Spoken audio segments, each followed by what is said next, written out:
Hello, everybody. Welcome to episode 1 of the No Prescription Needed podcast. Today, I'm here with Kevin Yee, a former pharmacist. He's a YouTuber, a digital marketer, a high-ticket sale closer, and founder of Refugee Hustle. But most importantly, he's my good friend. Welcome, Kevin. What's up? Bro, that was such a great intro, man. It got me blushing a little bit, man. That's great. How you Yeah. been?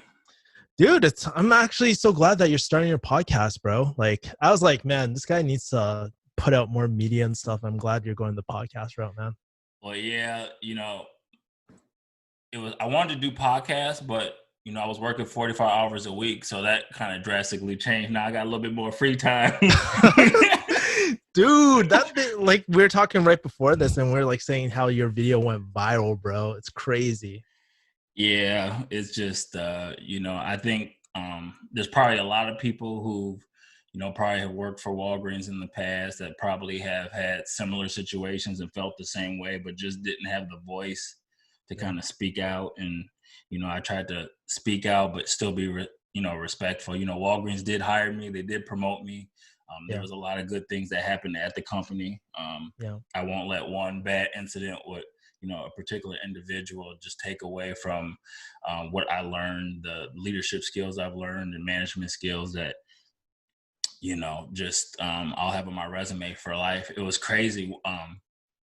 After I got terminated, I had interviewed like 3 months later. Yeah. And this guy was like, I looked at your resume and how impressive it was, and I couldn't understand why you wasn't working at Walgreens. And he's like, I had 70 applicants and I chose 8. You're one of the 8. And he's like 60 of the applicants, he said, had no work experience because the market was so saturated. They've been out of school for 2 years with no work experience to put on their resume. That's tough, man. So I was Yeah. like, that's crazy. I was like, I got to see whatever I could do. My platform's a little unique because with the Facebook groups and stuff, like people post stuff, but everybody who reads it is like a pharmacist, though. They understand, they're Yeah. in the field. Whereas like when I'm on stage, it's usually people who have nothing, they don't know anything about pharmacy. And it's like, wow, I can't believe you guys are understaffed like that. So it's Yeah. good to be able to get that message out to, people who aren't in the pharmacy. So hopefully this will bring about some change. Dude, I was so surprised how much you did for the community, man. Like, it's already hard enough to being a pharmacy manager and stuff like that. Like, I mean, I've been one, but you're doing so much for the community. I thought that was great because, we always like from a viewer's point of view, when I watch your videos, the great laughs, right? But we never know the man behind the camera, behind the behind the scenes. It was just really great seeing that, man, by the way. Oh yeah, thank you. Kind of, I will say, like, the further I got along in my career, and I took on busier and busier stores, it was so busy, it was hard to even have patient interaction. I would feel bad, like customers would ask questions, but we were doing like 1,100 90-day prescriptions, 1,800 flu shots. I didn't have time to, talk, and it's kind of, Yeah. I lost that patient care, and that's why I became a pharmacist. So the only way that I could find time to actually have some type of patient care and interact with patients, I would have to do like individual kind of like health screenings or events or health initiatives on my own to try to get kind of the feeling and the rush that I got from being a pharmacist outside of the Walgreens setting, because we were just too busy. So Yeah, I think that's the reality versus expectations part, man. And I felt the same way. I was like, damn, I went into this for the people too, to really help impact and stuff. And like right now, I just feel like, man, I glorified like like cashier or something like that, man. So, it's funny. I remember when I met you, you actually reached out to me, yeah, and I'll never forget, the thing that stuck out to me was that you really helped my channel. I had a channel, but I really didn't know how to look into analytics and see like who was actually, now I can tell, like, my videos have been viewed in like 20 different countries, yeah, like 52% of my viewers are male. the age demographic is between 18 and 45 of the people who watch my views, like the average. And so like you helped me out and you gave me that knowledge for free just because you were a pharmacist. And I really do appreciate you for that, because you didn't charge me, you didn't want anything, you were just genuine to try to just help me grow my platform, and you've helped me out a lot. So I want to say thank you foremost. Yeah. No, my pleasure, man. Wait, you didn't get my invoice, bro? No. No. Hey man, I got no job, so you. But on the real, I mean, yeah, it's one thing for me to give advice, but you know how many times I've given advice and people don't actually take it, so it goes back to you, man. You actually implement it, you do the work, man. You deserve every single thing that's happening. And honestly, you deserve like this viral trend. I think it's gonna stay. Like one of my most popular videos, don't do pharmacy, right? And you like, it's great because you know what? I just don't want to be the only person that feels that like on the platform that has that voice. Like it makes me look freaking crazy, but everybody on the inside knows like, dude, this is not the career that we all signed up for, man. So yeah. I know some of you guys are probably thinking like, Walgreens terminated me, but how the hell are you wearing a Walgreens t-shirt? And, Yeah. But I didn't do my laundry, so this is what I got left. So I mean, I still wear their shirts. I just don't shop there no more. So Yeah, dude, when I got terminated too, I was like, I'm not going back to this freaking company ever again. I'm not supporting their ass. well, Or anything I like mean, that. the reason why I'm not shopping there is not even because they unjustly fired me. It's because like a week after I got terminated, I went to go buy something, and I told the cashier, I was like, "Can you use my reward points?" And she's like, "You don't have any." I'm like, Oh, "Dude, I have $40 worth of reward points. Where the hell my reward points go? You fired me and took my reward points." I was like, "Oh, I ain't never shopping here again."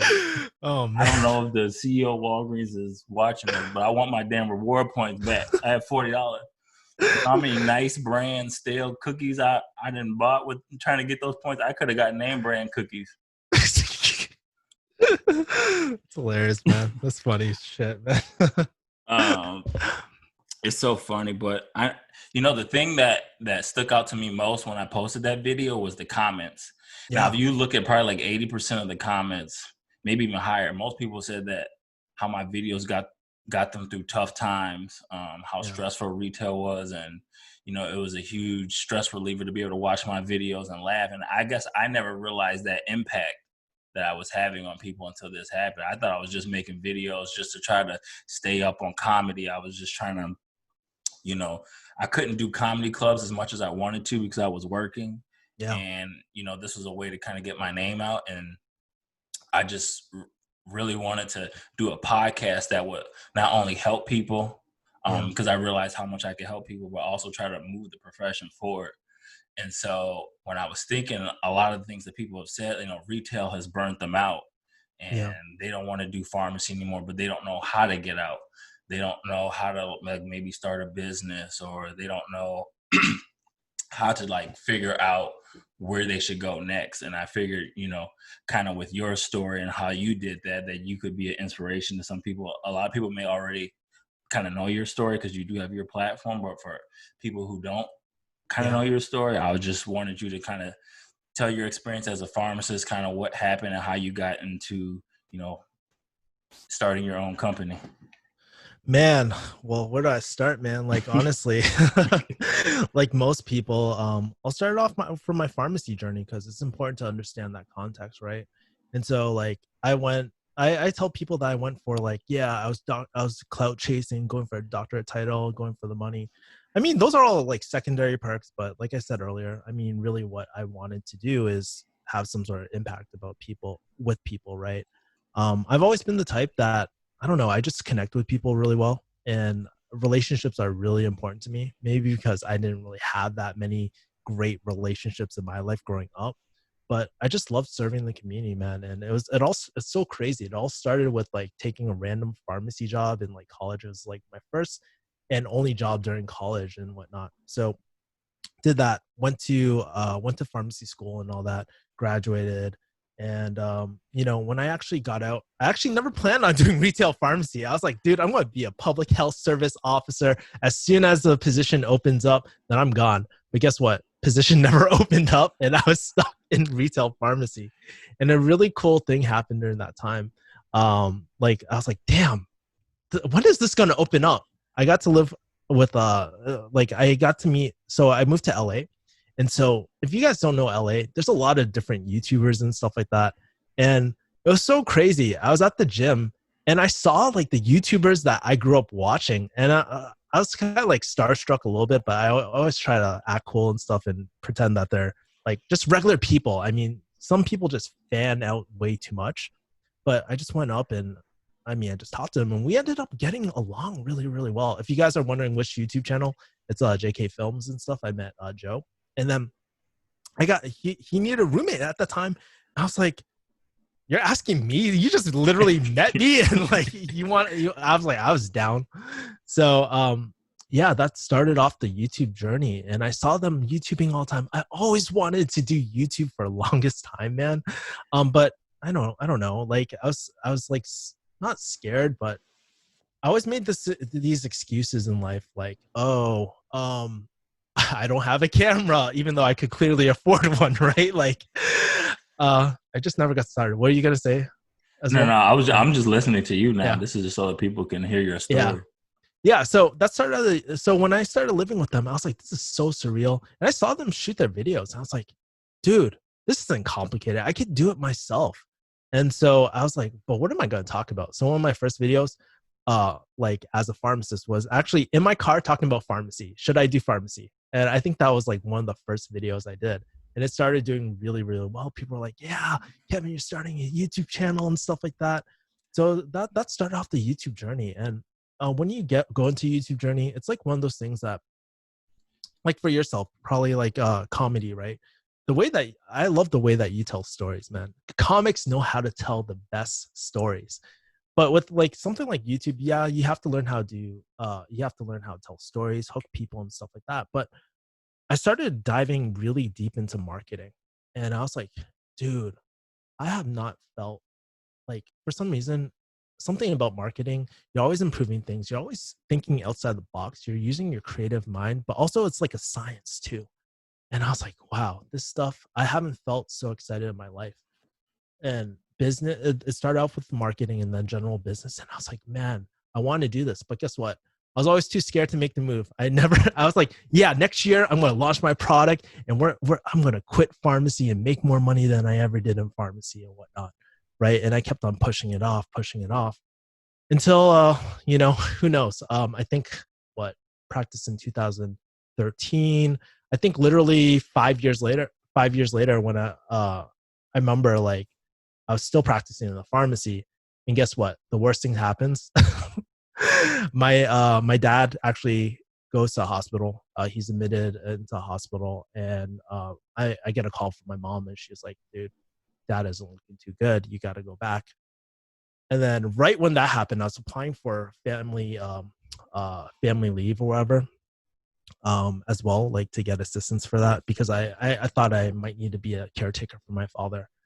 And like right when that happened, I was like, "How do I apply for this?" I talked to my supervisor. He's like, "Oh, just go on the website." Right when that happened, they're like, "Kevin, you need to come in the office right away," like to the corporate office. And I was like, "What the fuck did I do?" Like, I can't think of anything that I do. Well, Anytime that they shut that door, you know you're in trouble. Because I've been called in the office before, but they never yeah. shut the door. But when I got fired and they shut that door, I said, "Oh shit, Oh here we shit. go." They didn't shut the door. They don't want nobody to hear what's going on. Dude, so with us, like it wasn't, they don't pull you into office when you go to a corporate office. Oh, you know, you fucked up. Like, you know, you fucked up. There's something that they did not like, right? And basically what happened was that they found my YouTube channel, and they found my YouTube channel, and they're like, I was like, "So I have a YouTube channel. What's the big deal about it?" Right? Like I'm not exposing the company name or anything like that.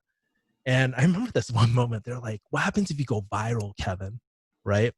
And I was like, "Dude, that'd be fucking great." In my mind, I was like, "That'd be freaking great. I hope I go viral." But they were just really scared that people would do research and find out where I worked and all that sort of stuff too, and it would leave a bad name. Because I'm not gonna lie, I was a little bit ratchet back then too. Like I was kind of vulgar. I was just like, an everyday person, right? Because I feel like in pharmacy sometimes you're just in pharmacy sometimes there's a sense of professionalism, but that professionalism sometimes prevents us from relating to community a lot. And so I just wanted to relate to people and give people just the best advice on pharmacy. That was my only intent.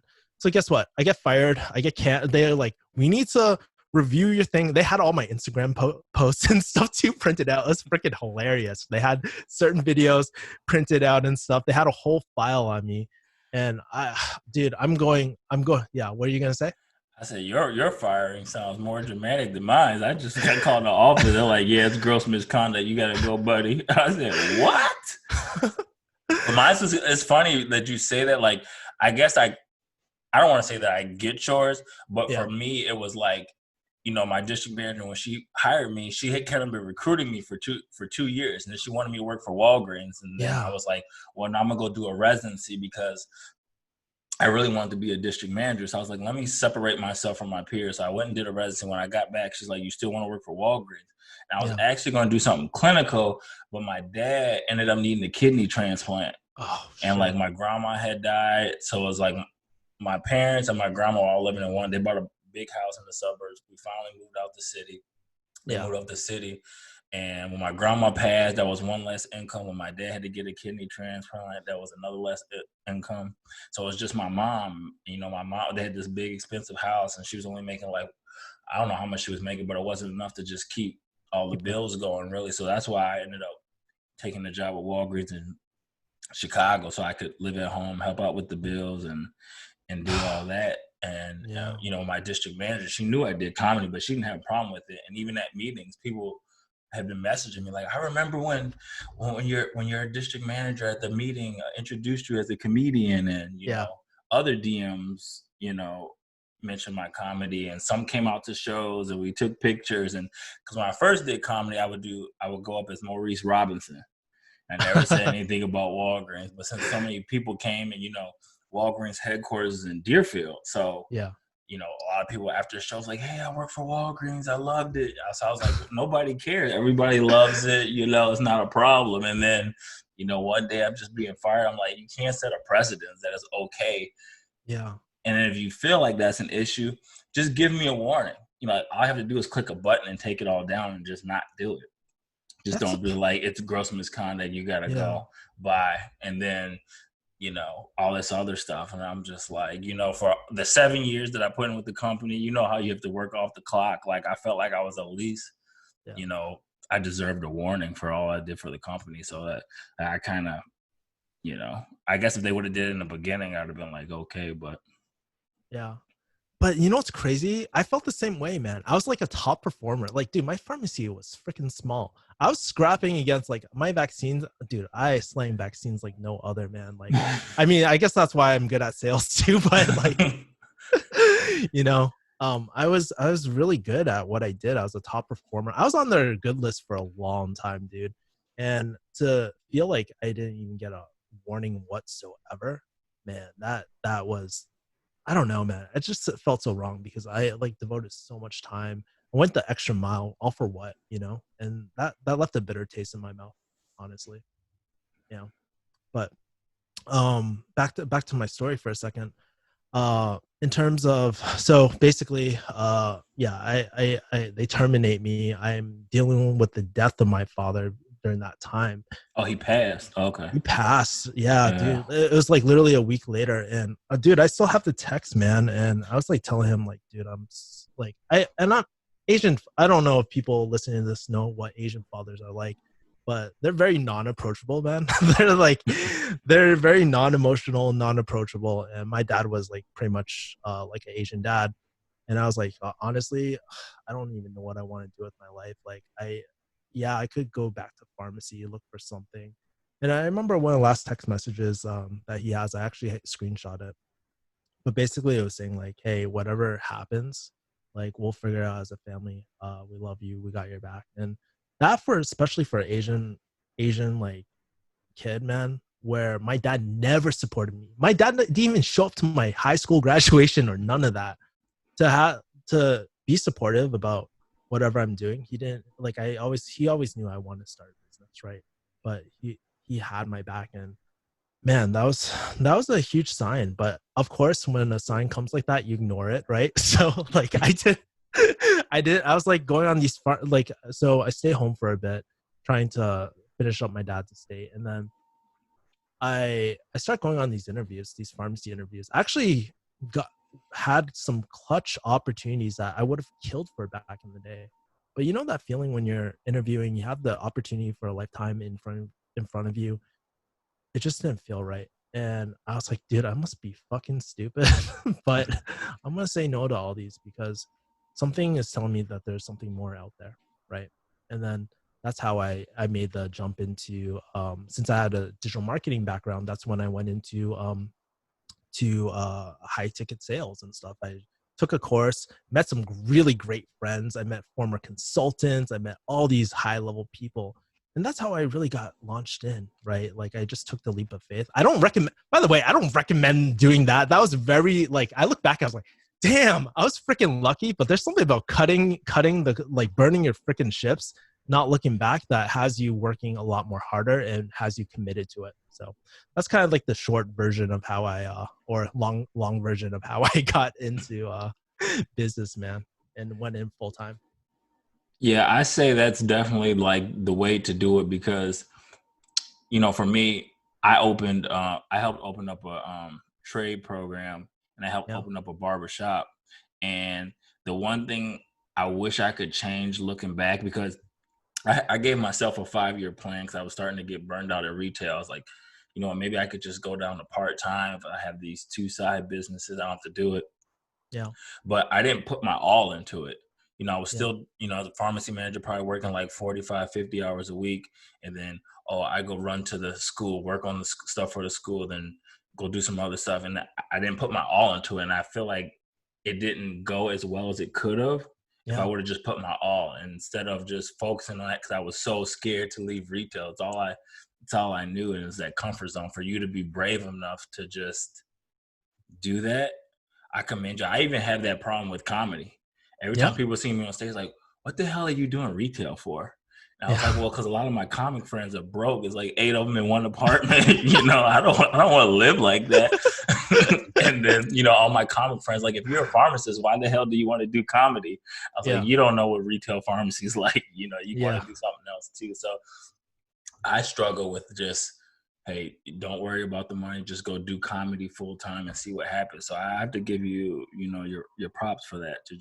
That takes a lot of bravery. I think Dude, that's what holds a lot of people back from leaving retail, because they're scared. can I ask you a question, man? Like now Yeah. that you have a lot more free time, right? How does it feel like putting that 40 to 50 hours back into your comedy or back into your businesses now? How does that feel now? I don't know. Ask coronavirus. Oh shit, I forgot about that. She took all that shit away from me.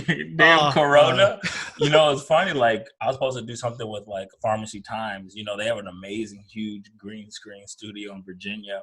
And yeah, I had all these comedy shows lined up, and they got canceled. And I had the health initiative, the Black Barber Health Initiative, and I had barbershops lined up, and all this work that I did, meeting with different doctors, having the barbers come and getting them trained to yeah, properly use these on-run machines. And it's like, I did all this work, and coronavirus hit. It's hard for me. I don't want to complain because people lost their lives, people lost businesses, so I don't yeah, want to complain though. But it was just kind of hard because I was like, here's the perfect opportunity for me to just do comedy, and yeah, now we're kind of stuck. And it was funny too. I was like, what? I'm gonna leave retail. I'm gonna work hospital. I actually applied for a hospital job, and since I had a residency, they gave me yeah, a chance to interview, and I yeah. interviewed, and they actually gave me a job. Wow. But because of the coronavirus, they couldn't do surgery, so they were losing like $40 million a month. So I got Oh. furloughed and Uh. I got terminated. My dad's like, "Damn, you got fired twice in 4 months." The He ro- said, "You got the worst luck." I was like, "Yeah, man, that damn coronavirus, boy." the Rona got you, man. Like, holy fuck, dude. That's crazy, man. Yeah. But I mean, how do you feel like just having all this free time to yourself now? Like, It's cool. It's like it's kind of weird because I'd have a certain game plan if it wasn't the coronavirus. So now you're like forced to get creative, like, and yeah, that's the one thing I kind of love about the challenge. Like, okay, I can't get on stage, but let me come up with a podcast, or let me do something else, or let me do a video about how I got fired. yeah. Oh, dude, that's the best, man. Like, you get the best ideas doing that. Actually, there's a few good YouTubers that started off that way. Like, one of the biggest Asian YouTubers, David So, he actually started off, in his because he was always into stand up, right? Mhm. But he couldn't always make it to shows and stuff, so he started doing these videos just to practice and get some reps in on YouTube, but actually blew the frick up. And something interesting about comedy is like, dude, it is the ultimate connector for everything. It just like, I don't know, like sometimes when you do a talking head video, you're talking about serious shit. Like it doesn't resonate when you see a funny clip or something like that, or something that makes you laugh, dude. It makes the medicine a lot easier, man. Yeah, it's true. I remember, I think that's what made me such a likable person and manager, is that like my comedy could like um help with situations in the pharmacy. Customer be yelling at a technician, and technician's like, "Talk to this person. I'm done." And I remember this one lady. I walked over, and she was like, "Your technician's rude. I hate this fucking pharmacy. You motherfuckers suck." And I said, "Ma'am, tell me how you really feel." And everybody started laughing, and even she did. And after that, everything worked itself out. But like, how many pharmacists are gonna be like, "Man, tell me how you really feel about me?" Like you said, laughter really does help. But I had a question for you. Like, Yeah. if somebody, what advice would you give people if they're struggling to leave retail? Maybe they got a passion, but they're just nervous to try to do that full time because all they know is retail. They're, you know, Yeah. tied to the money, and they're kind of worried about, what if this fails? It's retail can sometimes be, easy money. You go in there, make your Yeah. $60 an hour or whatever. But to start our own business, it's like, the retail, you're guaranteed those hours for the most part, whereas you have your own business, you got to get the clients, and Yeah. it's Yeah. there's it's not just guaranteed. So Yeah. what's your advice for that? Yeah, so like kind of the transition, like you feel like that pharmacy's not for you, you want to start getting out, and you're stuck in those golden handcuffs, right? That's what they Mhm. call it. That's what they call it in consulting and stuff.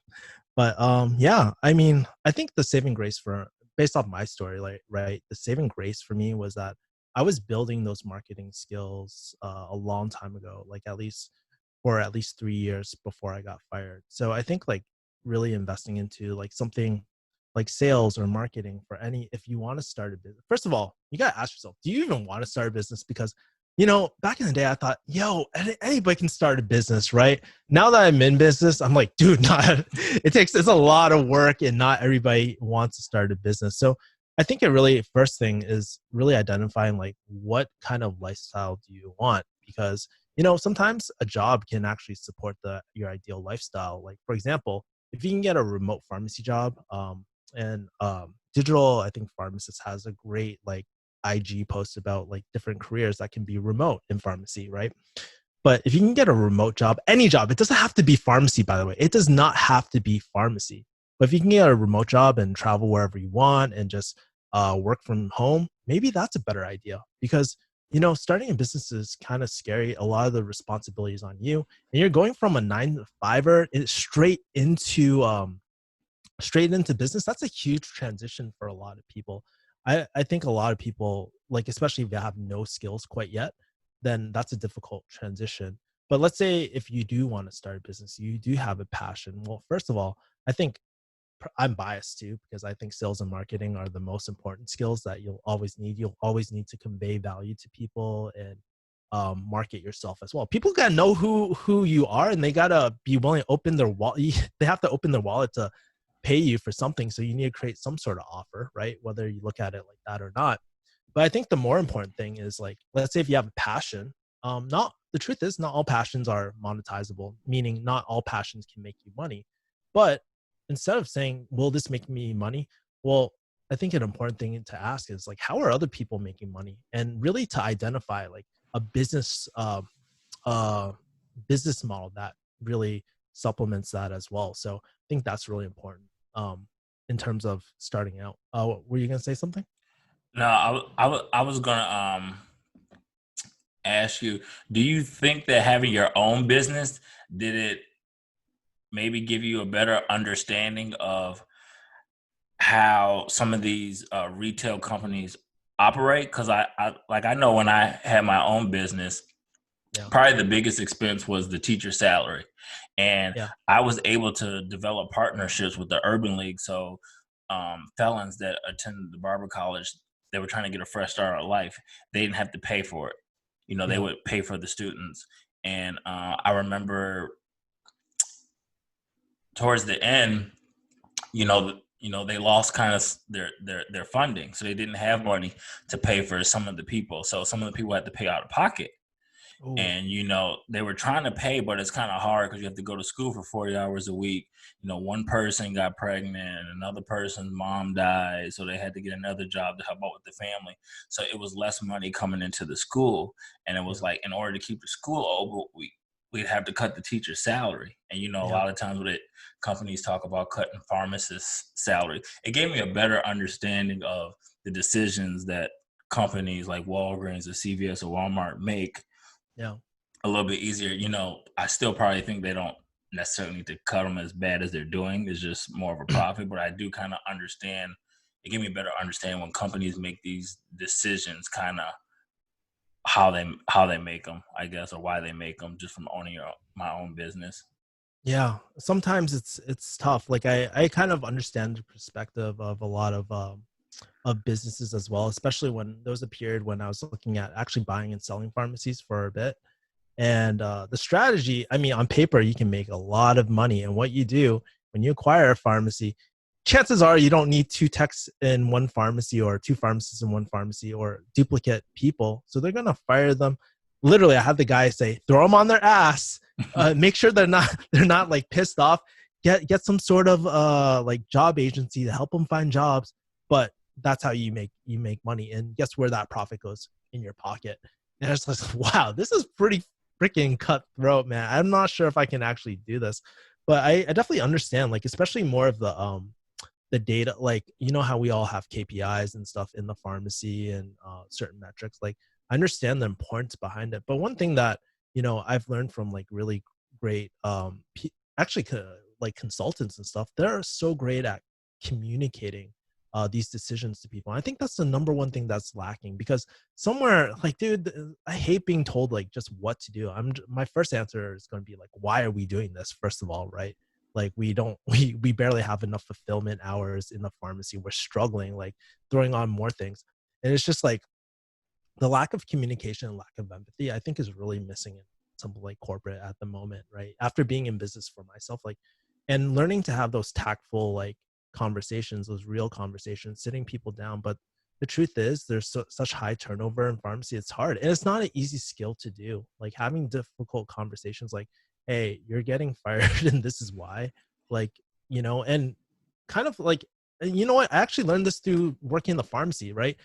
Majority of people won't be like, shit happens. Maybe your order gets delayed or it's on back order and stuff. But what I realized is that patients never really get mad at you for the actual outcome. Well, some will always get mad at you, but majority of people won't get mad at you. But as long as you communicate that with the patient, they're understanding. As long as you have a solution and you're leading through that, you're like, these are our next steps. I'll get back to you.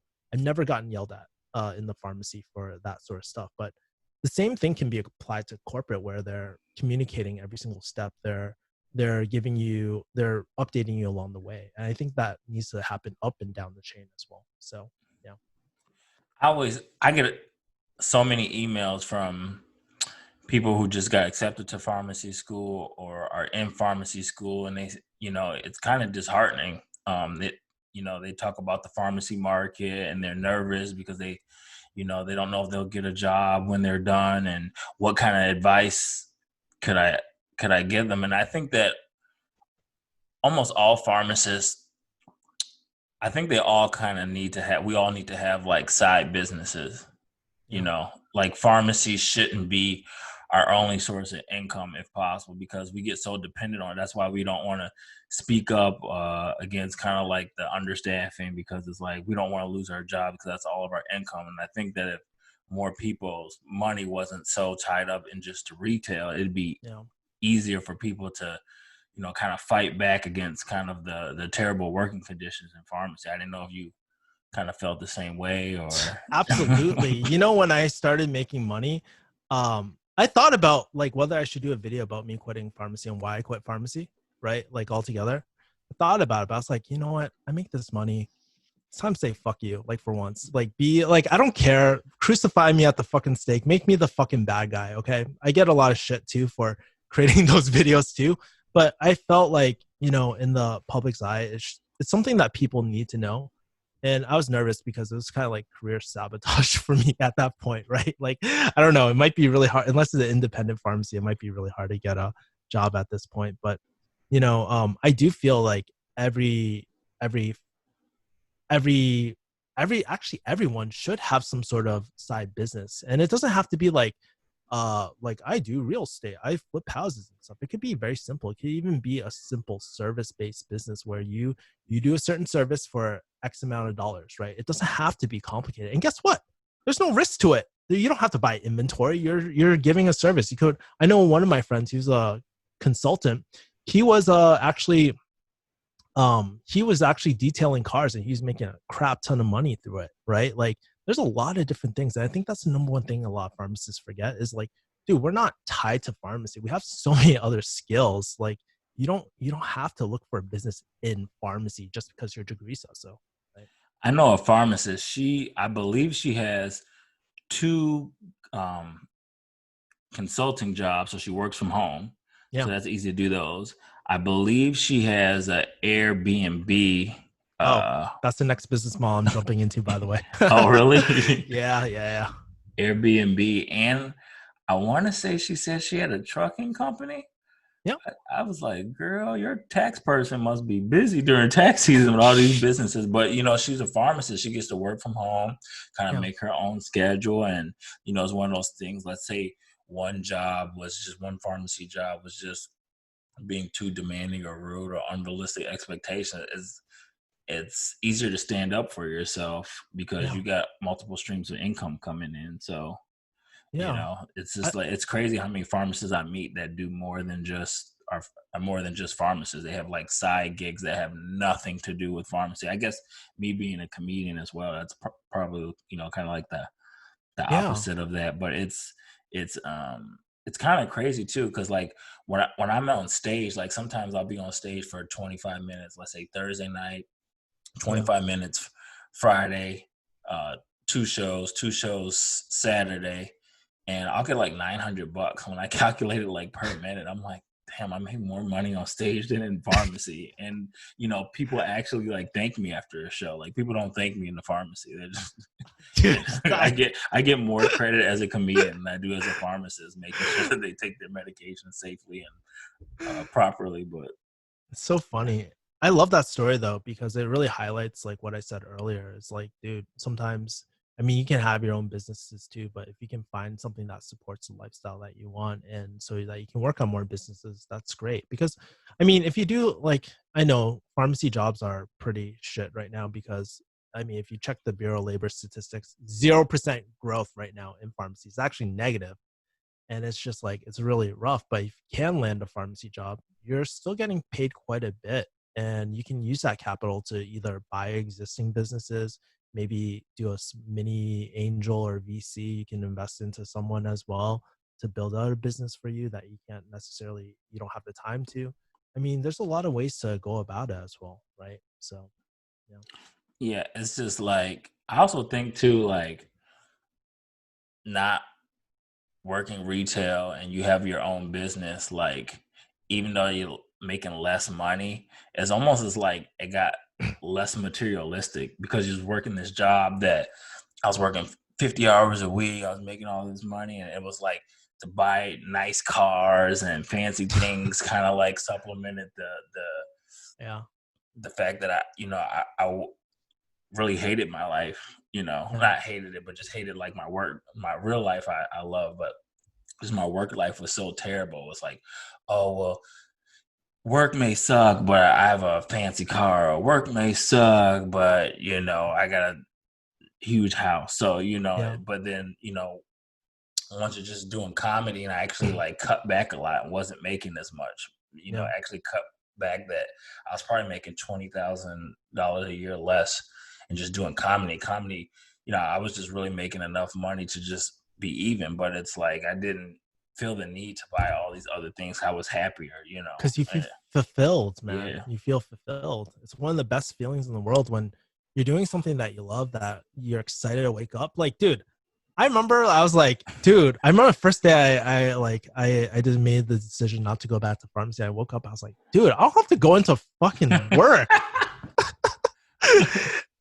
And every single day, like since then, I try to remember that whenever I'm having a shit day or anything. I'm like, dude, Kevin, you're in your freaking bedroom. Like the Rona did not hit you. Your business at all. It did not impact. In fact, your business did better during Rona than than like all this too. But Like your house could burn down, and you'd be like, well, at least I don't have to go to the pharmacy tomorrow. dude, crazy thing, man. Like my pharmacy that I used to work at, I used to work in Hollywood, where there'd be a lot of different actors, crazies, homeless people. It would be really crazy, the diverse population you get. But during the whole Rona thing, 19 people caught COVID at that pharmacy, right? Oh, And I was like, wow.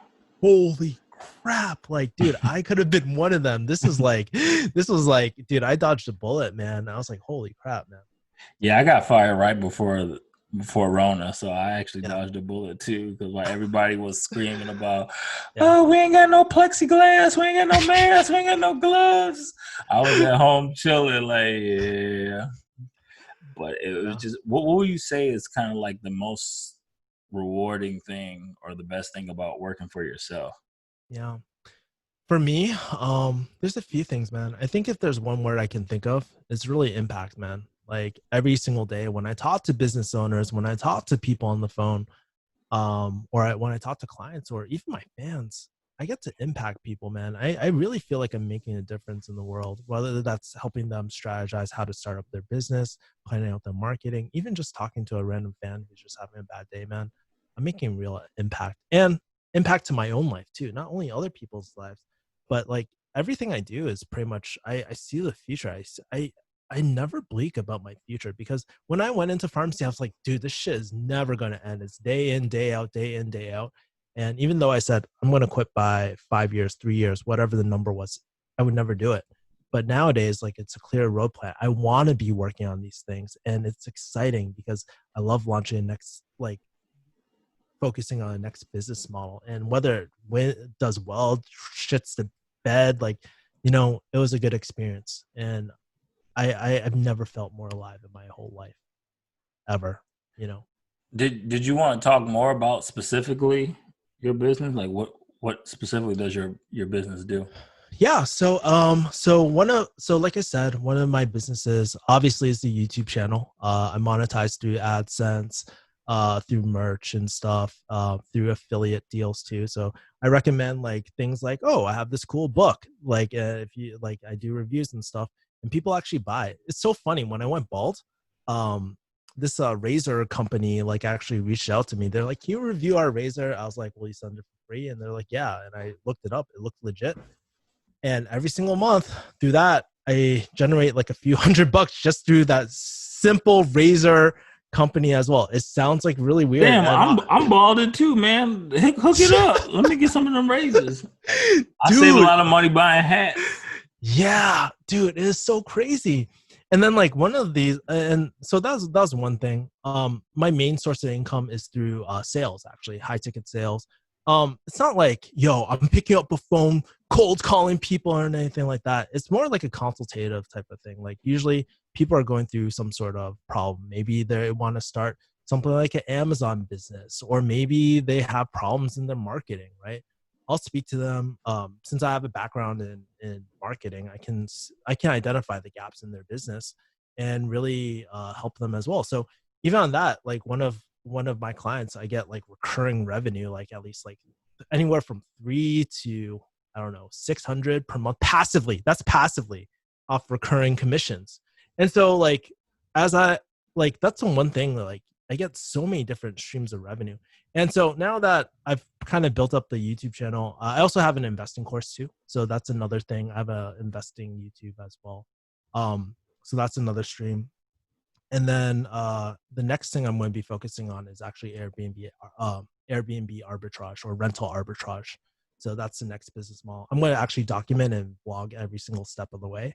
And the reason why I want to go into that is because I'm going to be focusing on a cash flow. I want to focus more of a cash flow business because thing about entrepreneurship, guys, especially if you have a service-based business or you're dealing with clients, is that it's up and down. Like for example, there was weeks where we're making like 5K, 6K per week, right? Mm. And then other like literally last week, I don't know what happened. Something happened to our ads.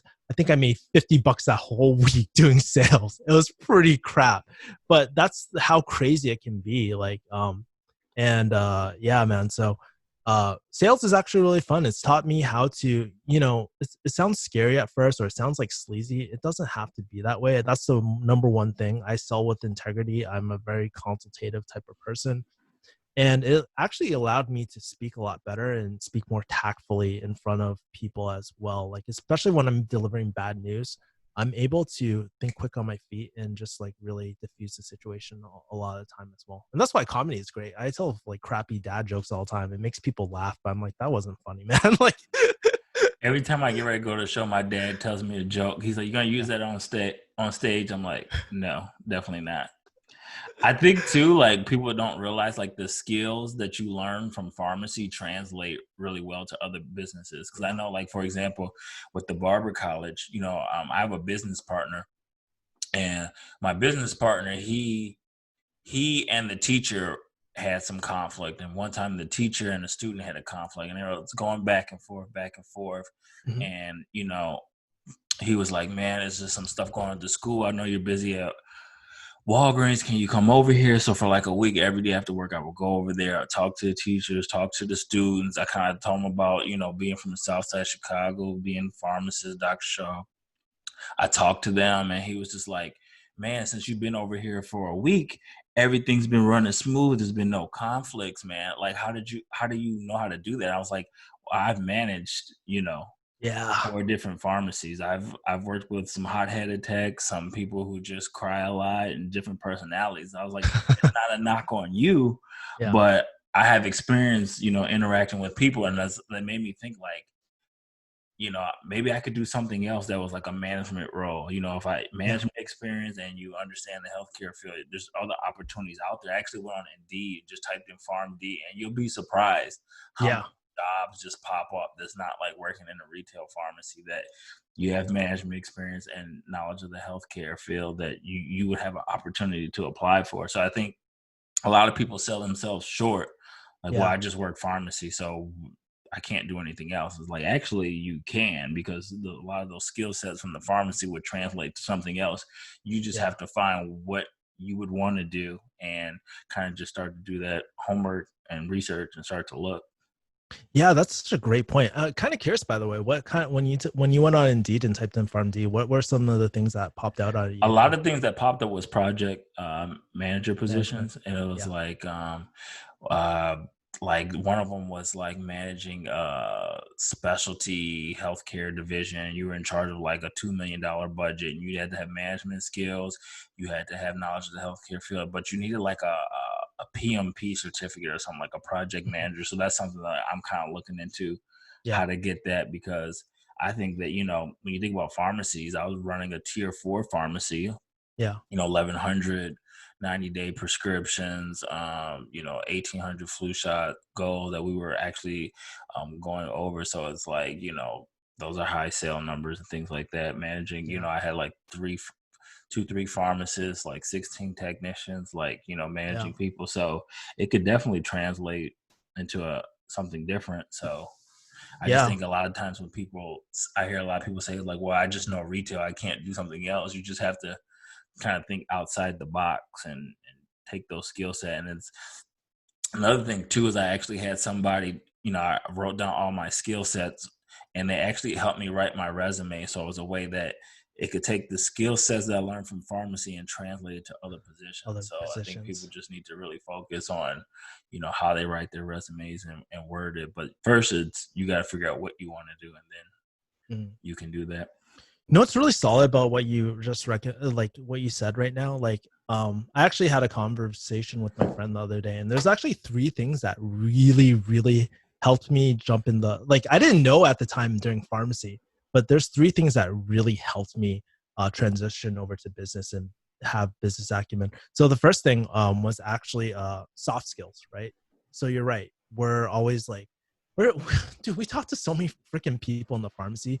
You have to know how to influence your text, motivate your text, hit sales numbers, and like you have to motivate your team. You have to deal with conflict management on the daily with your patients, right? Like if it's something's not even your fault, you have to learn how to diffuse it really, really quickly. And I think that that's really important because like even in business, if you're in client-based business or customer service-based business, where like for example, if you want to do Airbnb, somebody's going to be pissed. You got to know how to react to that as well, right? You're sometimes going to have like people angry at you. How do you diffuse that? So I learned that. Second thing I learned was, man, you know what? I didn't care about professionalism whatsoever. I was like, dude, this is so simple. When I went into the business world, I was like, dude, there's so many people who are not professional. They do not take notes. They can't like move their deals. They're just like, it's like, dude, I was like, how are you guys making so much freaking money? So when I went in the field, I was just more organized. I have better organization skills. I'm not the most organized person. Like, look at my whiteboard. It's all over a freaking place. But you know, I'm better than a lot of other people because I came from a professional background and I know how to hold myself in front of clients. That's something I took for granted. I was like, wow, that's another thing. You know, the third thing, What? I learned how to do freaking cold calls in the pharmacy. They don't tell you it's cold calling, but that when you're doing your patient adherence calls and stuff, that's cold calling.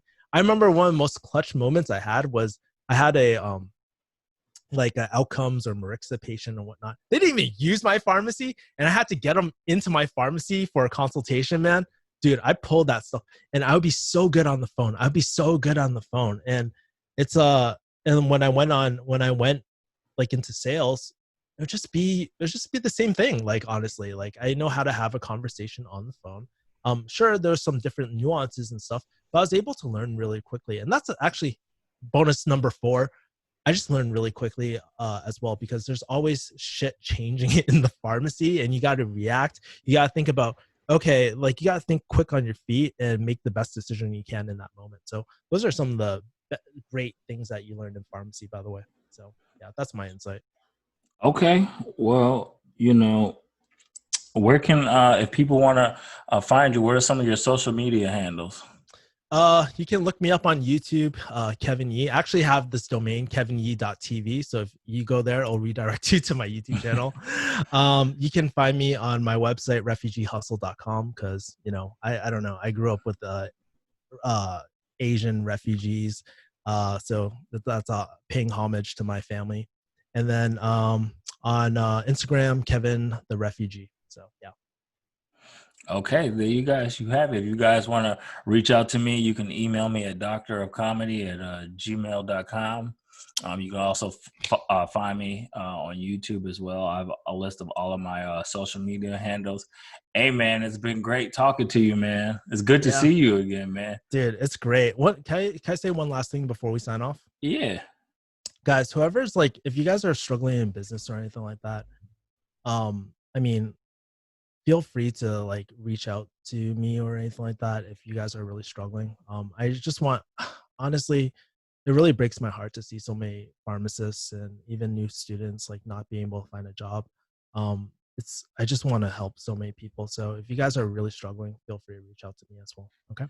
And this is why I started this podcast. Like I said, I wanted to help people and move the profession forward through discussion. And I figured you could be a valuable resource to a lot of people who kind of probably feel hopeless that, you know, they're stuck in pharmacy, and just let them know there is opportunity out of pharmacy if that's something that you want to get out of. And it may be a lot of work. You probably can attest to that. But if you, all the energy and focus, like I feel like if you can do pharmacy school, you can almost do anything. 'Cause I remember you'd be studying about heart failure, you take a test, 4 days Yeah. later, your kidney transplant, and 4 days later, you're on to something else. And it's just like an Yeah. insane life that you Yeah. live for 4 years. So I feel like, you know, it's just me. You could do pharmacy school. You probably can do kind of anything. So, hey Yeah. guys, don't forget to hit the like button. Don't forget to subscribe. Don't forget to reach out to Kevin, and you guys